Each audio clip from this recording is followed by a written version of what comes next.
പിതാവിന്റെയും പുത്രന്റെയും പരിശുദ്ധാത്മാവിന്റെയും നാമത്തിൽ ആമേൻ. പ്രിയപ്പെട്ടവരെ, ഇന്ന് സെപ്റ്റംബർ 17 ബുധനാഴ്ച. അമ്മേ പരിശുദ്ധമ്മേ, അമ്മേ പരിശുദ്ധമേ, ദൈവമാതാവേ, കൃപാസനത്തിലൂടെ ഞങ്ങൾക്കും ഞങ്ങളുടെ ദേശത്തിനും അമ്മ മധ്യസ്ഥം തേടി തന്ന എല്ലാ അനുഗ്രഹങ്ങൾക്കും കൃപകൾക്കും ഞങ്ങളിപ്പോൾ ഹൃദയം നിറഞ്ഞ നന്ദി പറയുന്നു. അമ്മേ പരിശുദ്ധമ്മേ, ദൈവമാതാവേ, 2004 ഡിസംബർ 7 ഉച്ചകഴിഞ്ഞ് 2:30 കൃപാസനത്തിൽ സംഭവിച്ച അമ്മയുടെ പ്രത്യക്ഷപ്പെടലിനെ കുറിച്ച് തിരുസഭയ്ക്ക് സമർപ്പിച്ചിരിക്കുന്ന പഠനരേഖകളുടെ മേൽ സഭാത്മകമായ പഠനം ആരംഭിക്കുവാൻ ഞങ്ങൾ പ്രാർത്ഥിക്കുന്നു. അമ്മേ പരിശുദ്ധമേ, ഭൂസ്വർലോകങ്ങളുടെ രാജ്ഞിയായ അങ്ങേയ്ക്ക് ഭൗമ സംരക്ഷണത്തിനായി പ്രപഞ്ചപ്രകൃതിയെ തന്നെ തിരുസഭ പ്രതിഷ്ഠിക്കുവാൻ ഈ പ്രത്യക്ഷീകരണ വഴി ഇടയാക്കണമേ. പരിശുദ്ധമ്മേ, ജപമാല മാതാവേ, സകല കൃപാസനം പ്രാർത്ഥനകളോടും ചേർത്ത് ഞങ്ങളിപ്പോൾ പ്രാർത്ഥിക്കുന്ന ഈ കുടുംബത്തിന്റെ പ്രത്യേക നിയോഗം പറ മക്കളെ.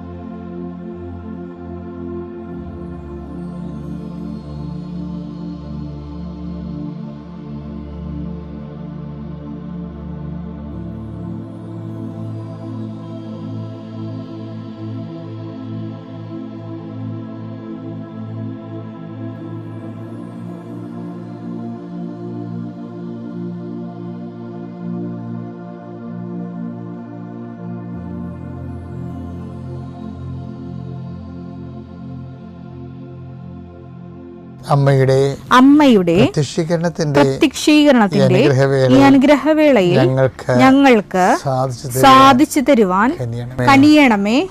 ആമേൻ. വിശ്വാസ പ്രമാണം.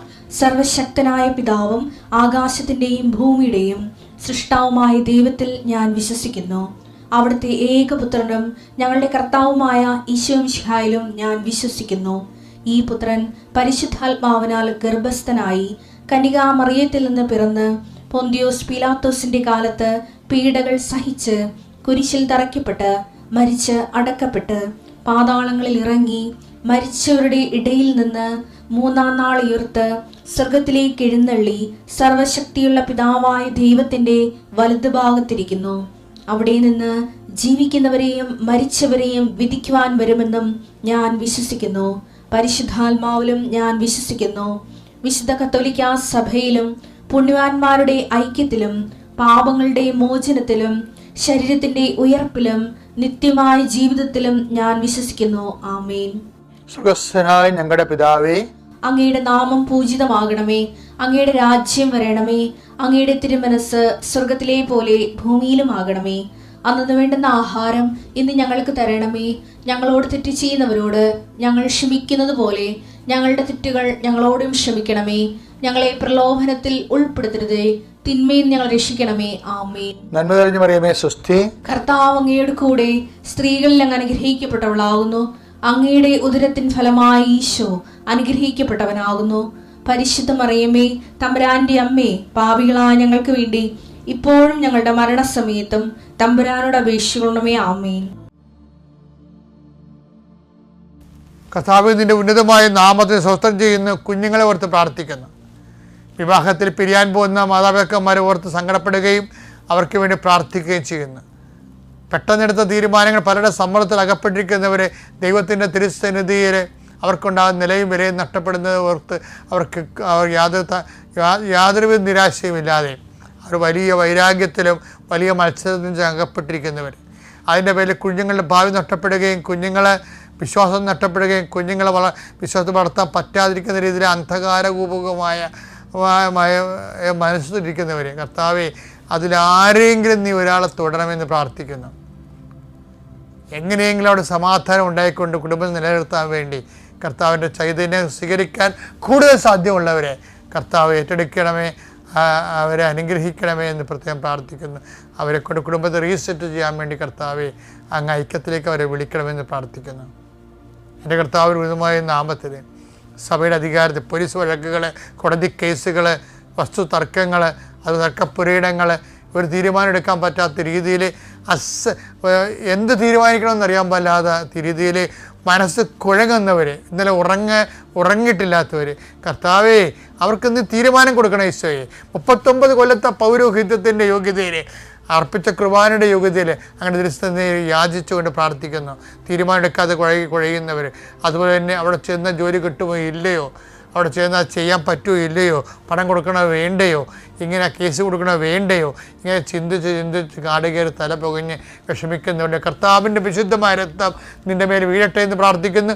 അമ്മ പരിശുദ്ധമ്മ ദേവമാതാവ് ഇതുപോലുള്ള സംഘർഷാത്മകമായ അനുഭവങ്ങളിൽ കൂടെ കടന്നുപോയപ്പോൾ പരിശുദ്ധാത്മാവ് സഹായകനായി സഹായിച്ചതുപോലെ നിന്നെയും നിൻ്റെ കുടുംബത്തെയും പരിശുദ്ധാത്മാവ് തക്കദ്രവം എടുക്കാൻ വേണ്ടി സഹായിക്കട്ടെ എന്ന് പ്രാർത്ഥിക്കുന്നു. നിനക്ക് വേണ്ടി കർത്താവ് സഹായത്തിന് ദൂതന്മാരെ ഒരുക്കട്ടെ എന്ന് പ്രാർത്ഥിക്കുന്നു. നിത്യപിതാപുത്രനും പരിശുദ്ധാത്മാവായ സർവേശ്വരായി നീക്കുവാമേ. കർത്താവിനെ വിവേചിച്ചറിയണം. യേശു എന്ന് പറഞ്ഞ ഒരു സാമൂഹ്യ പ്രവർത്തകനോ രാഷ്ട്രീയ പ്രവർത്തനമൊന്നുമല്ല, സാംസ്കാരിക പ്രവർത്തനമല്ല.